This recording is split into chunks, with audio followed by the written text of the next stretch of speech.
Ooh, welcome in, ladies and gentlemen, to another episode of Some of My Sports Show, where today we'll be talking about how the Celtics went down in 7 games, blowing that 3-1 lead. And I think Bobby's on the same page, it's time for change in Boston. But before we start the show, we're going to do some opening takes. So, Bobby, take it away. I don't know why these people don't listen to me, Raymond. I have been saying it since it started. I am probably the first sports personality to say this. And yes, I am a sports personality. I am on the internet, and you can listen to me. It is a fair statement. I said it years ago. This guy blows. And you know who I'm talking about. I'm talking about Mazzulla. How do you let someone come off a surgery? His appendix exploded in his body, and he is a fat body, and then he comes in there and works you like I would dominate 8th grade boys in a pickup basketball game. They let him do it for 2 fucking games until they figured out how to possibly defend a big guy, and it still wasn't enough. That man does not understand basketball. He needs to go. Brad Stevens needs to do something about it because he's culpable in this too, because his midseason move didn't work. I'm going to piggyback off yours because obviously with the social media, I post stuff, and I just was saying how sick and tired I was of Joe Mazzulla and the way he plays basketball with the threes. And everyone's talking about, oh, he's in the coach of the year candidate, blah, blah, blah. Folks, if you're making all your 3-point shots, if you're going and shooting over 40% from 3-point line, yeah, you're going to make it. But good coaching is when you are not making those shots and you can change and adjust the inside the game and have a good point and, have different transitions instead of just jacking up threes and hoping they just go back in. He can't coach. He probably should be coaching 8th grade basketball, but yet he'll be the Celtics coach next year, and we'll be having this rant one more time when they get eliminated for the playoffs. If you just replaced what Mazzulla says with shooting threes with running, that's exactly what our 8th grade basketball coach said. Pretty much. The same thing. Pretty much. Yeah. No doubt about it. What's Rich bitching about before I go any further? He said his attendance for the show was likely and said that he is doing something else. Unlikely, excuse me. Oh, perfect. Yeah, we didn't want him to come. I didn't want him to get pissed at me. So perfect. So like that, we're going to start with the Celtics, and they need change. On the show rundown for tonight, Spotlight are now on the Red Sox, Bobby. Sorry to say, but they're the only talk of the town because Celtics are done. Bruins are done, so the spotlight is clearly on the Red Sox. We got 10 questions from a guy named Rob, Bruins offseason checklist, Patriots minute, and we'll finish the show with simplest minds of the week. Welcome to the show, Friday Rewind, live Tuesday. Happy Cinco de Mayo. Yay!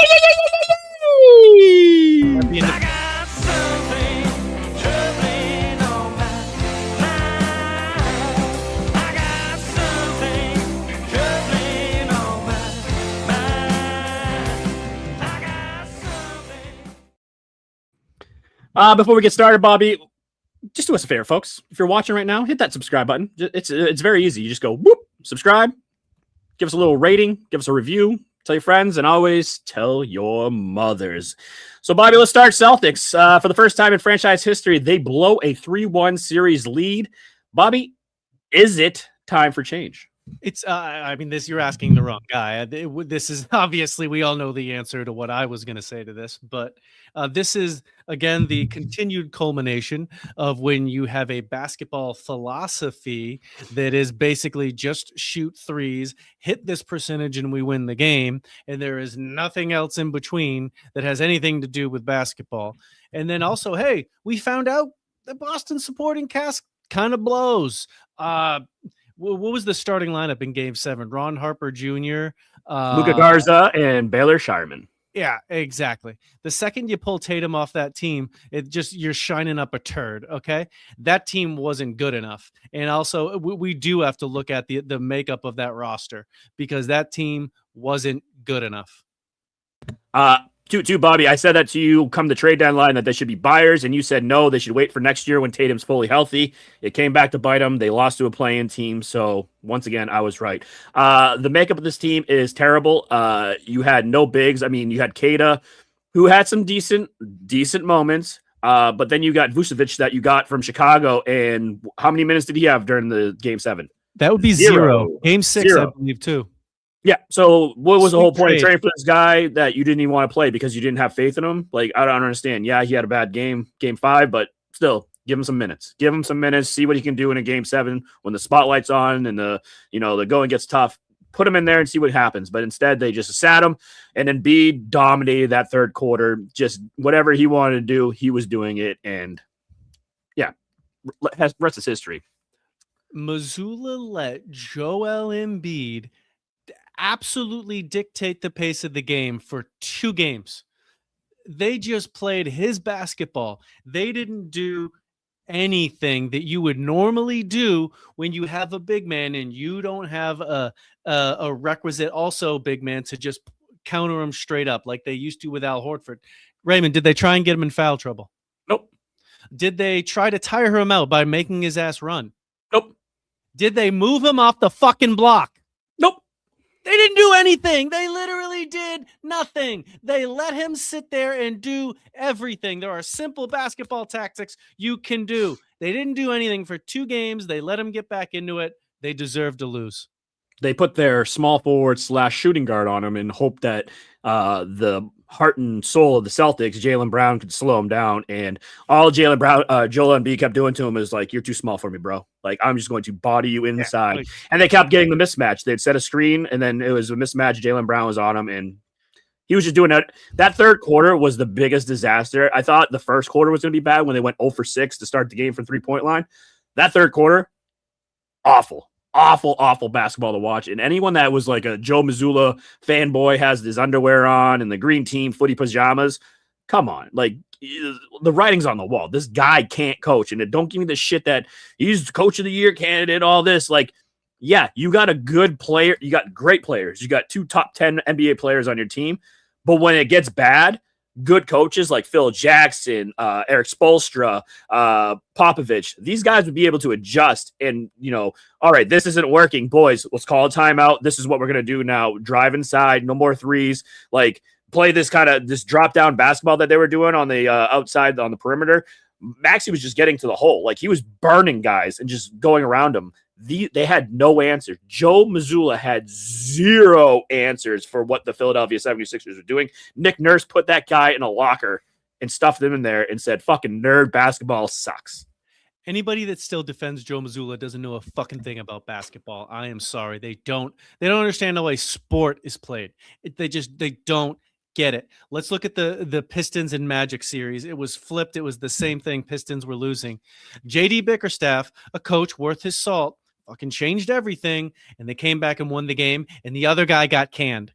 And he's done a good job for that team. He has been the one that's overseen the Magic into a laughing stock. And of course, they've drafted a few guys, but they've been making the playoffs. They're a respectable NBA team, and he got canned because he gave up a 3-1 lead, because he let the other coach dictate the pace of play and the game that they were going to do, which is exactly what the Celtics did until the third quarter of game 7, when they finally decided to play smart basketball. Whether it was like, I don't know, like it was like they phoned in something, but then what happened? Joel Embiid got a little tired at the end, but it wasn't enough because they melted down in the end, or the Celtics ran out of steam, whatever it is. That team can't win close games. They didn't have the appropriate supporting staff. Derek White's over the hill. I'm sorry. He has been an excellent Celtic. He has been an excellent Celtic. He is, it doesn't appear that he is able to continue his current role at the same performance level. Well, we'll see. But the biggest thing, and I think you'll agree with me, is the 3-point shooting is just ridiculous. In 7 games, they attempted 323 3-pointers. 7 games. You could probably do the math quick in your head, but that's probably like what, almost 50 a game, 45 a game. While the 76ers game 7. Yeah, and while the 76ers only attempted 230. Joe's offensive coaching philosophy doesn't work. I believe more and more that the Celtics got lucky that year that they won it. It was pretty much like one of those things when Doc Rivers finally got over the edge. Like, that's what I think Joe Mazzulla was. And I don't think they will sniff a finals appearance or see a finals championship with Joe Mazzulla as head coach. No, they won't with Joe as the head coach. And I just don't know if they won't with their current roster makeup either. We also just got to look back at who else was on that team that won there. They had strong veteran leaders. They had other really good players on that team that they don't Oh, of have course. They had anymore. really good role players. I mean, we do. I mean, I think Peyton Pritchard's a really good six man. He's a good Derek man. White, I thought Derek White was all right. I don't see the same thing you saw. I thought he did all right. I thought he was the glue that kept them alive in the game 7. I agree. I would say that he did all right, but what he is currently being asked to do, all right's not good enough.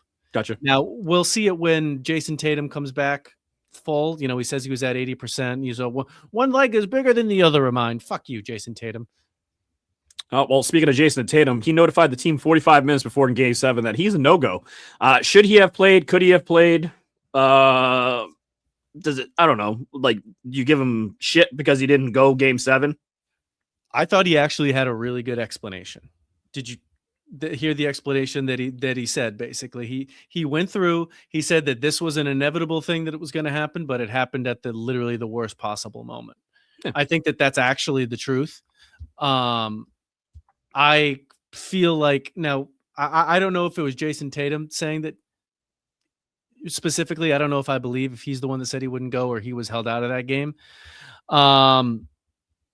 It's probably the right decision for him. Of course, he just came back. Major surgery, which then just makes you question, why did we even come back for you just to dick tease us when we needed you the most? Yeah, that's the only infuriating thing. Like, if you were only at 80%, we should have just kept you out and then just let it be a gap year. Let it be what it was going to be. If he wasn't here and this happened, we would have said, well, that's probably what was going to happen the whole time. They probably still would have been a second, third seed in the NBA playoffs. So even if he didn't come back, because he didn't have any of those games where he just took over and he had one. But other than that, it wasn't the Jayson Tatum show. If he would have taken the whole year off, I think it would have been better for everyone involved. But you brought it up earlier, the roster issues, the makeup of this team. The Celtics' first team ever to have 3 starters not record a point in a playoff game with Baylor Shireman, Luka Garza, and Ron Harper Jr. What needs to happen, Bobby? What on this roster? Like, you're the GM, you're Brad Stevens, offseason day number 1. What do you want? Listen, he's got work to do. Now, we shit on some of those guys. They're legitimate NBA players, but in that spot, it was too big for them. So it doesn't mean that necessarily that they need to go. But what it does mean is, listen, Anthony Simons, who they had, who was playing a major role, who they traded for Vujicic, that didn't work. That did not work. He was not capable of playing NBA basketball in the postseason. I don't know what his postseason record is before this, but he couldn't fucking do it against the 76ers. He was 100% a liability. And quite frankly, the way that series ended up, Simons would have been a better player in that series. Probably would have done more off the bench or even as a starter. I mean, he would have probably got more than anyone else, those 3 guys plus Vucevic. Absolutely. He would have been a better fit for the way that series turned out. But to actually answer your question, they need a legitimate interior defender that can actually play and pose opposition to these things that's happening. They need to make some changes. They need to bring in something. The current construct of Brown, Tatum, Mazzulla in pieces, it's not good enough anymore. It isn't good enough. Other teams are rising, especially with how they want to play basketball. I want a true point guard. That's what I want them to go do. I want a true point guard that can actually handle the ball, can facilitate the ball, doesn't have to be ball dominant, like can play off of it, find the open guys, and if he has to take over once in a while, do it. But that's what I want them to do, is address the point guard need. I mean, I don't think Derek White is a true point guard. I think he's a true shooting guard. I don't think he is good with the situations like that late in the stretch, like being able to take the ball up, because you see Jaylen Brown doing it or Jayson Tatum. Give me a true point guard who can facilitate the ball, run an offense, and know what to do in certain situations when crunch time's there. The problem with Derek White is he's also asked to do a lot defensively. So he's asked to guard. He's 6'6", whatever it is. So he's asked to guard a lot of times the other team's best perimeter player and handle ball shoot. I think he's tiring. I don't know if he can handle both those duties anymore. I think something in his role has to change. Yeah. But I think that's a great point. I mean, they were at their best when they had these players, your Drew Holidays and Rajon Rondos. Obviously, most teams are. Having a legitimate point guard is a big deal. Well, it takes the pressure off of Brown and Tatum, too. I mean, when the going gets tough, they don't have to handle the ball. Let the point guard do it. Get to your open spots and score at will. But until then, they're doing too much work. Derek White's doing too much work. Go give me a point guard. Go give me a true point guard. I'm not saying give me a top 10 player or top 10 point guard, just someone that can play the point guard position. Exactly. No, I mean, you only have so many assets you can spread. And if you have a guy there at point guard that just plays that role, that's what you need. You don't need Jayson Tatum at point guard, that level caliber of player. One player that I wouldn't mind seeing exit the Celtics locker room right away is this man, because he's blinded by the Celtics way right now. I mean, honestly, I think if like half of the shots we miss go in, like, we're not having this conversation. So I feel like we got a lot of great looks in the 3 games we didn't lose. And some of them just didn't go in. I think last night we had 2 or 3 shots that, we could have taken the lead with a couple minutes left to go in the game, and they just didn't fall. And I mean, it's hard to say exactly what happened in the 3 games to not come out on top. But I think overall, we put our best foot forward, and it just didn't go our way. Hey, Sam, I know what happened. You fucking missed all your stupid 3-point shots, and you guys didn't want to drive to the goddamn hoop, and that's why you lost the game. And then you let Joel Embiid in the third quarter just fucking rape you guys. That's what happened. Is that good enough? That's exactly what happened. And let me take it one step further. That's a player that is poorly coached. He just said he doesn't know why he lost. Okay? If you knew what you were fucking doing, you understood basketball, had a plan to win other than what he said, which is make a certain amount of shots. That's their plan to win games. Make X amount of shots, we win game. Okay, it isn't do X, Y, Z. This is how we're going to defend. This is what we do. These are the other ways in which we're going to win, and all these other areas and avenues. Didn't mention any of that of which he affected winning in any other way. He literally said, I don't know why we lost. Blows my mind. That guy, it looks like he just got off the short bus, but based off how he was talking. That's what I thought so too. Like, literally, I can't even, like, that team is poorly coached for a legitimate role player to step up there and say, I do not know how we lost these games. Oh, our superstar knows why. Hold on. Please hold. You know how many players do that? That is such that's the common play, a basketball play. Every player does it. So why are you targeting me? It clearly had an agenda. Like, maybe because I spoke and I was critical of the refs in the regular season. So you know how they responded. Like, you're gonna lead the playoffs in offensive fouls. That was the response from the officiating crew. You could clearly tell. And I've actually spoke to some refs, and they said it was agenda going into each game. So anytime Jalen brings his arm up, just from reputation, just call it. Like, but Paul George does the same thing. Jalen Brunson does the same thing. Shit, I can go down the list. It's a basketball play, whether y'all believe it or not. Going on Twitch and complaining, it's like, I can't even, like. I've had enough, Bobby. I've had enough of Jaylen Brown. If he goes, I'm fine with it. I am fine with it now after hearing this. Like, come on, man. That is like one of the stupid nerdiest things I could think of, is to go on there and complain. Like, after that, did he throw on Fortnite? Like, what? Like, whoa. Don't tell me that isn't something that happens on that platform, Raymond. Okay, that's what you do there. Okay, he doesn't even have a legitimate podcast like we do to come up here and complain. We have a legitimate platform that we could come up and say shit like the refs blow. Okay. He doesn't. He's got to go on Twitch. I can't. I'm done with the guy. He needs to go. And we didn't even. What do you know what the worst thing that he said was? What? He said that this was his favorite year of basketball. You remember that comment? I'm glad you brought that up. Go on, but I have something to add to that. Please do, because we're probably going to say the same thing. So go ahead. When the championship year, when you won it with your teammates, that bingo. Yeah. Now, let's put our thinking caps back on. Why did Al Horford leave the Celtics? Why, Raymond?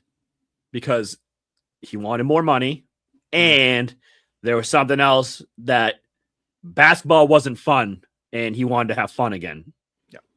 Not on those terms. I don't know if I'm saying it correctly, but I'm not quoting him perfectly. Something along those lines of like, there's a deeper issue why I left. Yeah, I wanted more money, but there's something else. Yeah. Was AKA something else Jaylen Brown? A miserable bastard and self-centered douchebag, and Joe Mazzulla doesn't know how to coach out of a paper bag. Exactly. Now, if you're a superstar, do you want to come here and play with Jaylen Brown and Joe Mazzulla? If you hear Al Horford, a veteran who finally got his ring and just said, fucking peace out, I'm going to go to the West Coast now and go play with aging Steph Curry and a hobbled up Jimmy Butler? Yep. No. Something's going on. There needs to be change, and that's why I brought this up to everyone's attention. So, Bobby, two more things. What's next? Offseason predictions. Do they make a move? Do they break the Jays up? Does our wish come true and Mazzulla gets fired? I don't think Mazzulla gets fired. I think it would have happened by now, quite frankly. Yep. I think so, too. I think he's back next year. We had a little text exchange earlier, and we pretty much both said he'll be back next year. So the biggest question, do the Jays get traded? One of them get traded? We have said Jaylen Brown is the perfect NBA superstar for your average run-of-the-mill shitty team. And it appears to be what he wants. He just wants to go be the center of attention on a team and jock every night. We can do that for you. All right, we can do that for you. That's fine. And I can appreciate his honesty for saying what he feels out loud. It's dumb. He shouldn't have said it. But it is clear that that's what he wants. So, yes, he should absolutely be moved on this year. They need to keep Jayson Tatum, and they need to find an ancillary, get the value that you can for him. But, yeah, move on. We're done. Jaylen Brown for Giannis, do it? Probably I would, yeah. I don't see why not. Giannis for Jaylen Brown and some Celtics draft picks, a couple firsts, do it? I care less about NBA draft capital than most, but yeah. Yep, I'd do it in a fucking heartbeat. Yeah. And just so you know, Bobby, I want to take this moment so you can thank the Boston Celtics, because now all that's on TV for Boston sports is either Red Sox or soccer. So Bobby is not going to be watching much TV for sports. He's probably going to be watching a lot of Apple TV and getting his shows in before the NFL training camp starts. Yeah, it's a sports down season for some of us. Yep. But hey, it happens. But before we go into the Red Sox segment, if you liked what you heard, you like our little ranting about Joe Mazzulla, you're on our side. Hit that subscribe button. Give us a little like, subscribe. But until then, we're going to do Sox segment. If you're watching on YouTube, thank you for joining us, and we'll see you next time.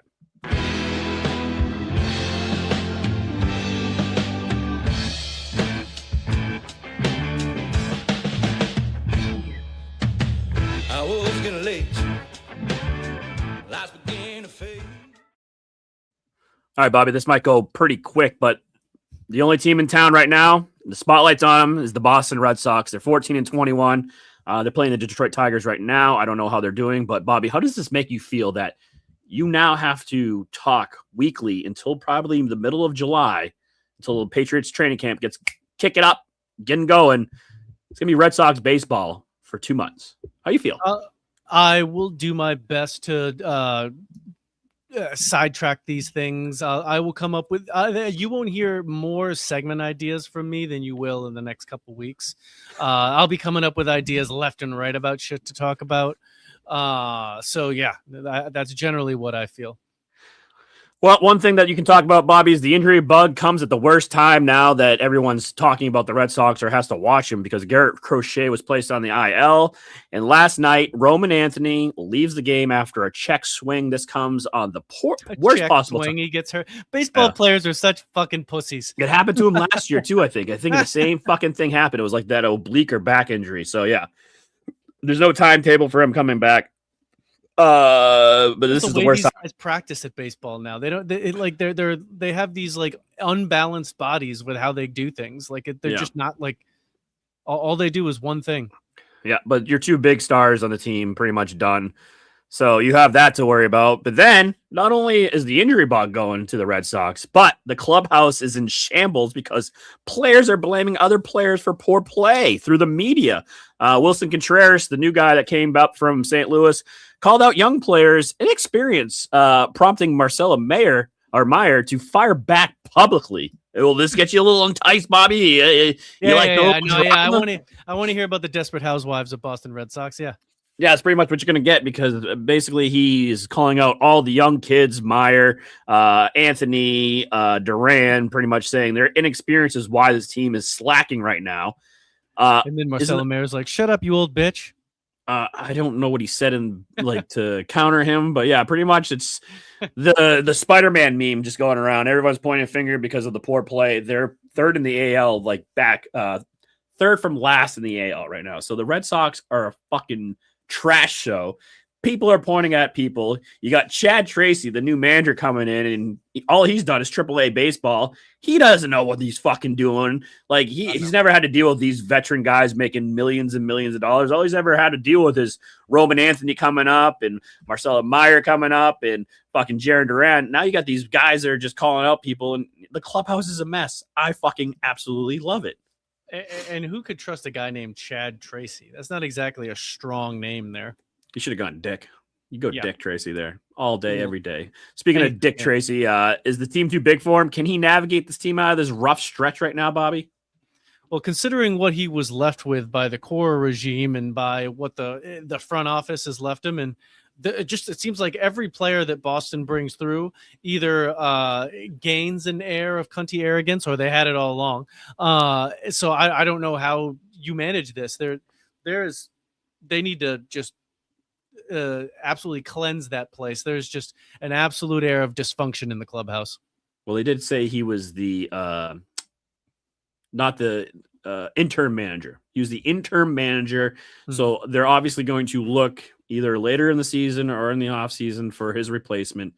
But yeah, I don't think this guy is going to do well. I mean, I think they just were like, hey, we're going to get rid of core. We're going to bring you up, get you some big league experience and see how you do. And they knew he was going to fail, especially with the DNA of this fucking team. If you're going to fire somebody and you're running a business, you need to have a replacement in mind. And that replacement needs to theoretically, at least for you, be better or offering something different than what this person did that you're firing. So they've just made a poor business decision, or if one that they needed to happen, to not have candidates lined up or at least be ready to hire someone else. They're just letting this sink the ship. Well, I don't know if you saw it because you don't watch a lot of Red Sox baseball, but there was a plane that flew over with a banner behind said plane, and it said, "Fire Breslow, sell the team." People are pissed. People want Henry gone. People want Breslow gone. They're finally realizing that this guy can't identify talent. He basically is just trying to pinch pennies and hopefully get some guys up here and have another miraculous playoff run. It's never going to happen, especially now with everyone fucking pointing fingers at each other.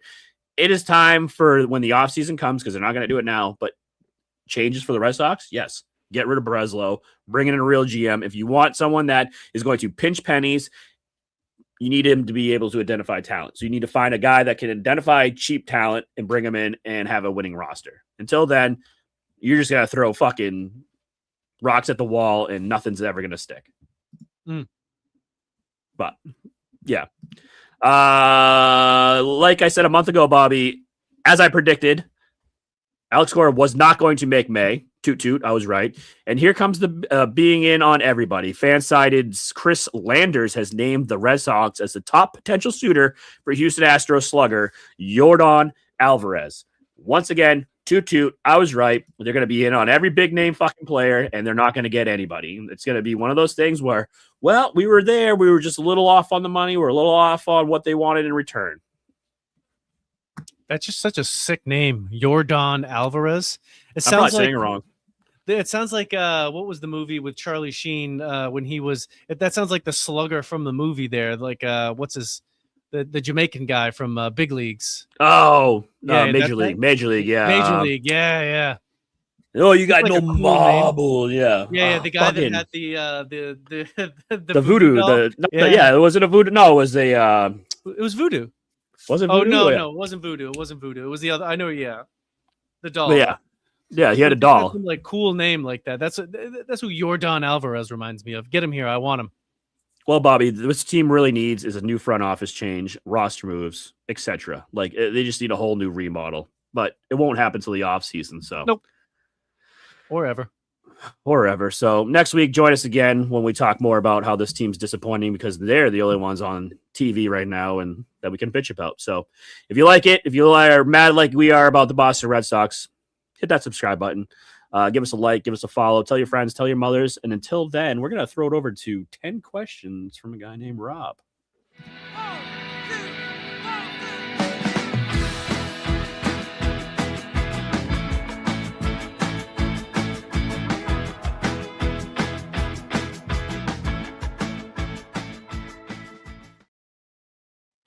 All right. I'm gonna make a couple adjustments on the fly, but don't worry, you'll be able to handle it. It's not going to be anything weird. Who will Stephon Diggs sign with this year? The Mean Machine, because he's going to probably go to jail. So the Mean Machine, like that Adam Sandler movie, he's probably going to play for a jailhouse football team. So I don't think he's going to sign with anybody. He said it didn't happen, Raymond. He said it was fake. Yeah. Well, So she had if a pretty. Did you see her on the witness stand the other day? Yeah, he's fucked. Yeah, he is. He's fucked. It's a very strong chance that he is incarcerated. I do agree with that. Yes. Yep. So Mean Machine is my answer. I don't know where you're going to go, but I'm going Mean Machine. I don't really care. I'm over Stephon Diggs. I think his career is probably over. Just even if he gets off of it, but all this in the media, like, yeah, I don't know if a team re-signs him. Yeah, I don't either. Even if they do, it's going to be for pennies. He's not making anywhere close to what the Patriots. Oh God, paid no! him last year. Veterans minimum, whatever it is. Yeah, exactly. That's what he'll get offered. Who's coming out of the East now? Well, after watching the Knicks fucking curb stomp the 76ers the other night when they scored 137, I'm going to say this might be the next year to go to the finals.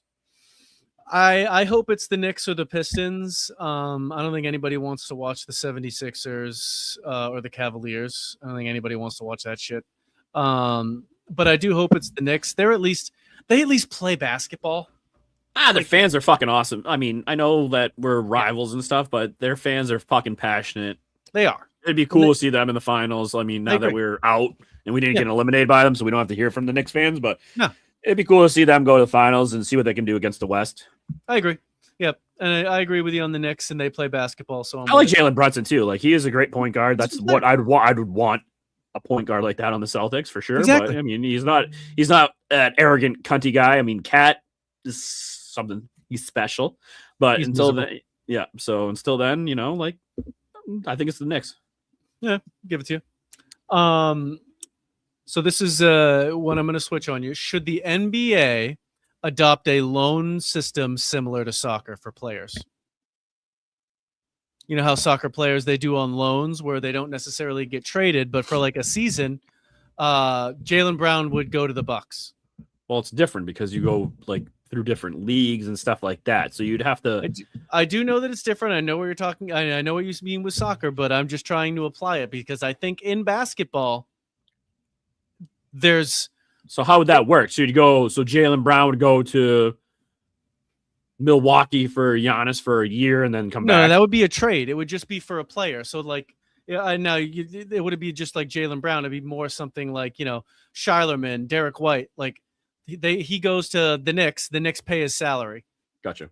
And then of course it would be something else like that, but a different way for player movement.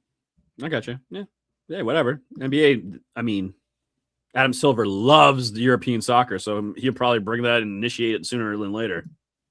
I think anything the NBA could do to make it better. Anything. Yeah. Literally anything. I think the NBA is getting passed by everything. Well, it's a 3-point, man. Get rid of them. They got to do something about that. Ever since the commissioner let the players start running the league, what do you know? It sucked. Yeah. Weird. Yeah. Who actually made the decision for Tatum not to play? Probably his agent. So it's not in your best interest. You're going to lose money if you get hurt again, and your career is probably going to go downhill. So his agent is probably talking in his ear saying, "Don't do it." No, I mean, it was probably the doctors. They're probably telling him like the worst case. The doctors would take him. Yeah. They're probably saying, "Hey, like obviously, like you know what happened last year. Like it's a calf injury because it was a stiff calf injury, right? Knee stiffness. I heard it was calf. I heard it was calf. I heard it was calf tightness. Maybe that's what they're saying, but the official was knee stiffness. Yeah. So I mean, obviously he doesn't want to get injured again, and if he's only at 80%, don't fucking go risk it. So there's probably a doctor telling him. He says if they had won the game, he would have played in game 1. So what the fuck are we doing here? It's dumb. It's fucking stupid. ESPN has the Pats ranked 6th in their post-draft power rankings. Agree? Disagree? High? Too low? I think that's right. Yeah, I kind of agree. I think it's going to be them. I think they're going to be right there with the Buffalo Bills again, fighting for the AFC East. I think this team, they're supporting Mike Vrabel. They're making it very public right now that they're on Vrabel's side. So I don't think there's going to be any turmoil there. I think the players like playing for Vrabel. I think they did a great job with the draft. I think they addressed needs. I mean, I thought we were going to go with the best players available, but they went with needs, and I think they checked the right boxes. So, yeah, I'd put them 6th. Yeah. Yeah. The 5 teams that they put in front of them, I agree, are better teams. Yeah, that's where I would have it right now based off of last season. We'll see how it comes out when they start playing games again. I wouldn't be surprised if they take a step backwards, but I really, really hope that they just kind of sustain. I mean, they're not going to win 14 games again, but if they could just have 10, 11 show up, get in the playoffs again, yeah, I'd be happy. They're top. I mean, Juan, would you say they're a top? Would you say they're a top 10 team? Yeah, they're a top 10 team. Yes, I agree. Absolutely. So I think they had it right. Yeah. We touched on it. How long will this Vrabel thing drag on? It's slightly died down a little bit. You can kind of see like people trying to make stuff of it a little bit now, but I don't think there's much there anymore. No, there's nothing there. They had the season ticket holders meeting. Vrabel came out. They all gave him a standing ovation. I think everyone's just trying to get by it. Like it's over, old news. Like we get it. She was a New Jersey hooah. So yeah, it's over and done with. Yeah, I mean the only thing that could let's say throw a wrench in that is if Vrabel's wife is like, you know what, fuck you, and wants to divorce him. That would dredge it all back up. Like if that happens in like 2 months or something. I think it will be. I don't think so. I don't think so. I think it'll just be one of those things where they're like, if she comes out and says that, I think everyone would be like, well, yeah, we saw the writing on the wall. He fucking cheated on her. So yeah, all right, we get it. Yeah, well, it would create a distraction, especially if it happened at a time when distractions aren't needed. But yeah, I agree. It is what it is. Yeah, you're not entirely wrong. I have something to say about that when we get to the Patriot segment, so I'll wait for that. Very good. Very good. Timberwolves took game 1. Is it going to be a competitive series, or are the Spurs going to just kind of charge back in? I would love to see Timberwolves go to a finals. A Timberwolves Knicks finals with Anthony Edwards and fucking Jalen Brunson going at each other. That'd be an interesting series. So I wouldn't mind seeing the Timberwolves get past the Spurs. I just want to see some competitive basketball. I kind of don't care who gets through it, but yeah, I mean Anthony Edwards, like he's kind of a throwback. He's fun to watch. Yeah, trash talker, like doesn't give a fuck. Talk shit. Yeah, I like that. Yeah. Will the Pats sign any of the remaining big name free agents? There's David Njoku's out there, a couple defensive players. I think once June 1st comes rolling around and we get AJ Brown, I think that's it. I think that's all they're going to do. Yeah, I think I'm with you. Unless something happens in training camp where someone goes down, like a big name goes down and they need to fill a role, I think AJ Brown's the last piece of the puzzle for the offseason, and then they're just going to roll into training camp with that. I really like the idea of another good tight end in Njoku, but I just don't know how he would fit. I like that fucking tight end they got from Notre Dame.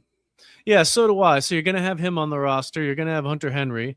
And then they signed a guy. That leaves you with 4. Yeah. So, Julian Hill. So Julian Hill, which is a running, like he's a blocking tight end. So I think that's what tight end. I think he'll make the team. And I think the kid from Notre Dame will be the number 2 guy under Henry.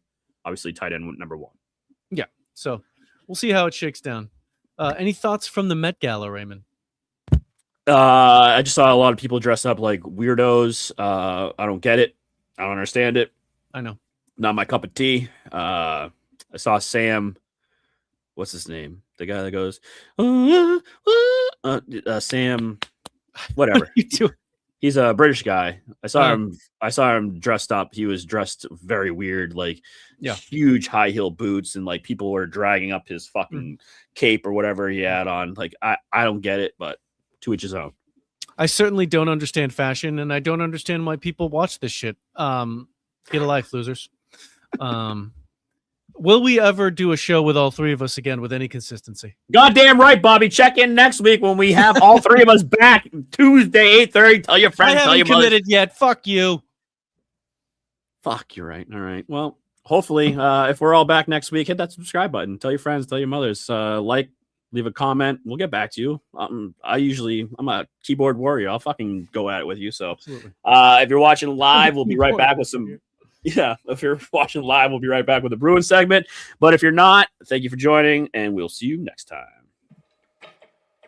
1, 2, 1, 2, 3.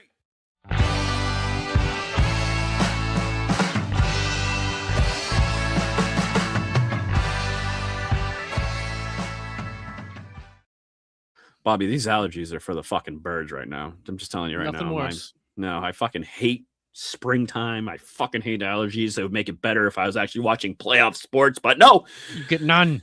because the Celtics and Bruins both are out. So Bruins bounced in the first round by the Buffalo Sabres, who are now like the best team in hockey. Because when I was in the airport, that's all I fucking kept hearing about when I had my Boston shit on is, oh, Buffalo's back, and you know we own you in football, now hockey. Fuck off, fags. Oop, probably have to keep that. Let me timestamp that real quick. 41. Okay. Let me write that down. I can't say that. 41. Beep. All right. So yeah, Bobby, how much hockey did you watch? Not a lot. Yeah, I was gonna say over under 0 minutes. I was gonna probably be right, but Yeah. why don't you watch this clip of probably one of the toughest guys in hockey I know? Indicated, I think yesterday, that you were dealing with something health-wise that you'd explain after the season. Or Yeah, I torn my MCL game, fully torn off the bone, so I kind of played on it a little bit. Yeah. Thank you. Hey, Tatum. Zadorov tore his fucking MCL right off the bone. He played all 6 games. You couldn't go because your little knee had a little stiffness. Hockey players are tougher. Dude, fucking hockey players. That's probably one of the coolest things. Like after the hockey season's over and you just hear these injuries, like, oh, I had a punctured lung, I played through it. Oh, I had broken ribs, played through it. Oh, I fucking tore my MCL fully off the bone and still fucking skated around and was a positive addition for the team. It's like, God damn. No, I know. I do everything that I hear about hockey. It has a lot of the components which I complain about, which basketball doesn't. Meaning Meaning the players aren't arrogant pricks. and they're just they like bleed for their team and they'll go in there and Yeah, exactly. They care about pick the up an sport. injury and be like, Yeah, fuck they it, I'm try gonna go out there and hard. play. All the things that we grew up liking about sport seems like still happens there. So Yeah. I should attempt to get into it. All right, Bobby, the Bruins have 3 ways to address the offseason. Number 1, stay the course. Continue to hit on draft picks and develop. 2, upgrade this offseason, be spenders, and get help for Pasternak, McAvoy, and Swayman. Or 3, you've got assets, make a big-time move. Which one should they do? Yeah, I think make a splash. I think it's time. They've been doing the same thing forever. Make some moves. I don't want them to be like the 2011 Bruins when you win the cup and then you just keep all these guys after you had success and just never get back to the big dance. Like, you got to do something. Like, you can't keep the same core guys. If you have the room to get a big name guy, bring them in. Don't be like holding on to these guys too long. Get rid of them when you can. When the price is high, go get them. Go get a big time splash. Get Connor McDavid. He doesn't want to be in Edmonton anymore after that first round exit. Go get him. That'd be something cool to watch. Having Connor McDavid, David Pasternak. I'd watch. I'd buy the Nesson package just for that alone. Teams get way too sentimental with players. Move on when it's time. Yep. All right, Bobby, that's our hockey minute. If you like hockey, give us a subscribe, like, rate, review. If you're watching live, we'll be right back with some Patriots. But until then, if you're watching on YouTube or on the podcast, join us next week when we probably bitch about more hockey.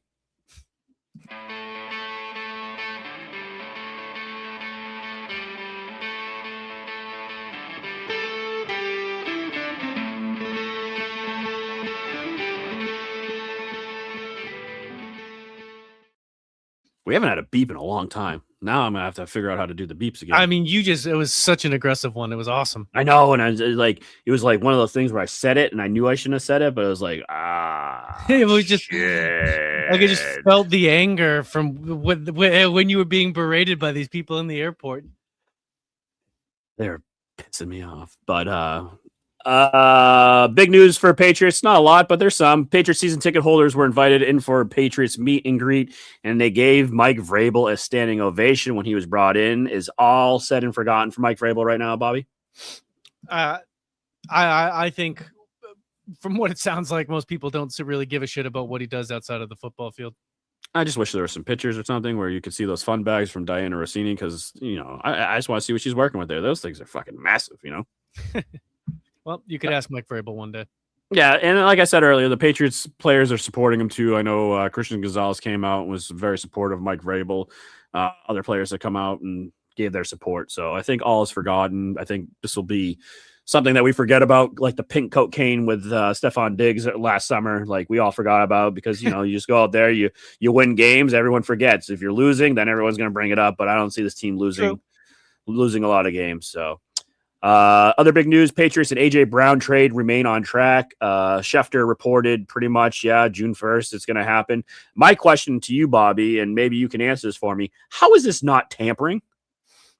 Couldn't tell you. How are owners not getting mad right now and like up in arms being like, hey, how is this like out in the news and how is this going to happen? Like if everyone knows that the Patriots and Eagles are going to make this deal, like how is this not tampering? I mean, I don't know. Like, how can two teams not talk? Like, obviously, they could talk about trading AJ Brown. So why can't they talk about trading AJ Brown, but just not doing it until June 2nd? Yeah, it's just crazy to me. Yeah. So, like, obviously, like, it isn't illegal for the Patriots and Eagles to discuss trading AJ Brown now. But why can't they just say, well, do you just want to do it in a month so we could both, like, because it's more beneficial? Yeah, I don't know. It's just bizarre to me, like with the way I get it. The things are nowadays, and how owners, like these old owners, get all up in arms and shit, and how everyone hates the Patriots, like how they're not going after them right now. But yeah, you might be right. Maybe it's not part of the collective bargaining agreement where they're breaking any rules or anything like that. But it's weird that they're just waiting this long, and everything's in play, and everything's gonna happen come June 2nd. So we'll see. New culture for New England. Among the most notable differences through the first 2 weeks of the voluntary offseason program has been the introduction of family meetings. We have family meetings where we really get to know the guys. Vera Tucker said, the new offensive lineman from the Jets coming over to New England. So, yeah, I guess they're doing some family meetings where everyone gets to – it reminds me a lot of oh, God. Remember the Titans when they all go on the bus together and then Denzel Washington tells them to get off and go sit with someone else, someone new, and you got to figure out their likes and have like a little bio. It sounds like they're taking a page of Remember the Titans. Sounds like some good, wholesome family bonding fun there. God damn right. And I'm for it because you know what? Who doesn't like bonding experiences, Bobby? Sounds excellent. Last is something I'm throwing out there into the interwebs. Diana Rossini curse. Since the bombshell broke, Vrabel missed the draft. Bruins eliminated from the playoffs. The Red Sox blow and Celtics lose first round. Is this something that our grandkids are going to talk about from a Boston sports drought because Diana Rossini basically cursed our city? I hope not. I hope not, but I hope to see the only way to break the curse will be for her to get plowed by some other massive blockhead. Or she starts an OnlyFans. She might need to. I don't know. Is she ever going to get a job again? Probably not. So if she's looking for work, please come our way. Come on our show. You can tell us all about it, and I'll probably not talk. I'll just stare at those fun bags. If you agree with me, hit the like, subscribe button. Tell your friends. Tell your mothers. If you're watching live, we'll be right back with Simplest Minds of the Week. If you're on YouTube or on the podcast, thank you for joining us, and we will see you next time. Oh, back to school, to prove to Dad that I'm not a fool. But I will say, I don't know if you can tell by looking at me, I do have family members with Down syndrome. It almost got me. I dodged it, but it nicked me. It nicked me. Bit of a day walker myself. Are you stupid or something? I'm as stupid as stupid does. Two things, Bobby. One, Saturday evening, I will be seeing Shane Gillis live at the TD Garden. I'm very excited for that. I can't wait to laugh my ass off. The first clip I have for you, Bobby. I don't know if you golf, but this is if you ever have golfed. Any golfers out there, I guarantee you've had this experience before.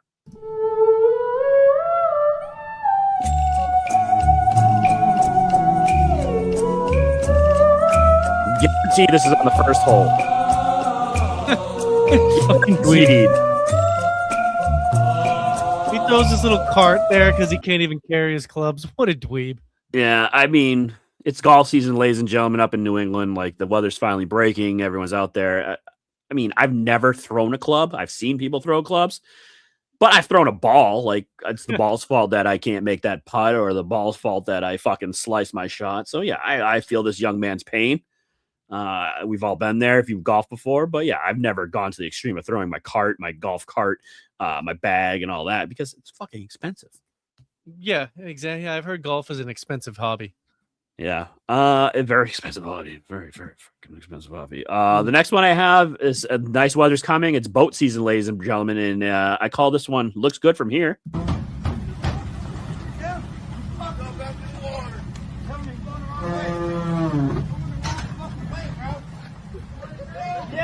Put the hook on it.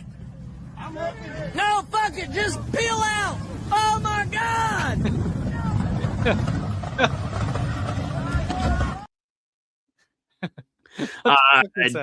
I don't. So I think he was trying to back the boat into the water, and you're supposed to unhook it, and then it just fucking goes out. He didn't unhook it. I don't know why he was holding on from the bed of the truck and the boat, but yeah, I mean, looks good. Looks good from here. Just floor it. You'll be fine.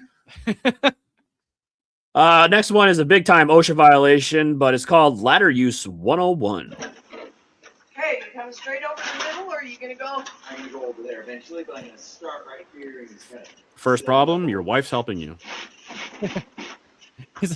Second problem, she's climbing a ladder, and she's probably 60 years old. What's going on here? I just yes. Back down the ladder. What are you gonna do? The ladder. Your ladder is not straight. What?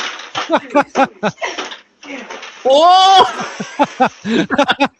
She falls off the ladder and into the pool.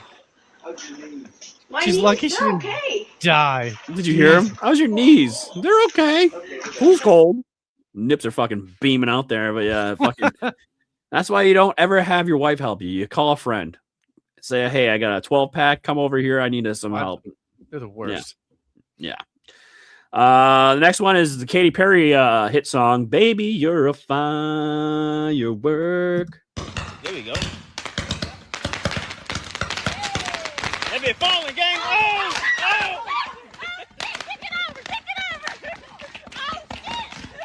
Tip it over. The firework launcher tipped over. Guy got it. And he pulls the cover off, and that thing's going everywhere into the garage. Wow, this is bad. Yeah. Garage is open, and they're like, oh shit, this guy's still recording every fucking motion, has his phone in his hand as he's trying to pick up a live firework right now. No! This is bad. Yeah. I can imagine the neighbors were not pleased with this. Oh shit! Nope. I can't see the neighbors being very happy with that at all. Not well executed. I believe the police were called immediately when that happened. Somebody was arrested. Yeah, and the last one I have for you, Bobby, is called Hood Dennis the Menace.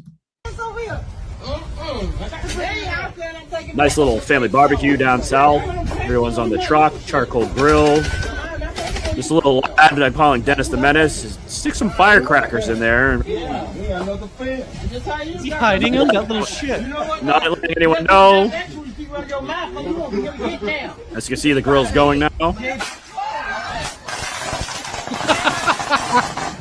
They're thinking it's a drive-by. They're taking cover. They don't know what the fuck's going on.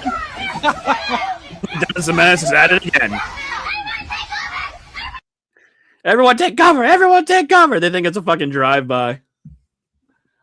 Oh my god, that kid is a dick. Yeah, so Bobby, that's it for us. So if you joined us live, thanks for joining in. If you liked what you saw, if you're a Boston sports fan like us, hit that subscribe button. Subscribe, review, tell your friends, tell your mothers, leave a comment. We'll get back to you. If you're listening on a podcast, thanks for listening. Until next time, when all three of us are here next week, bye-bye. Commit right now. Fuck you, Langevin. Bye-bye.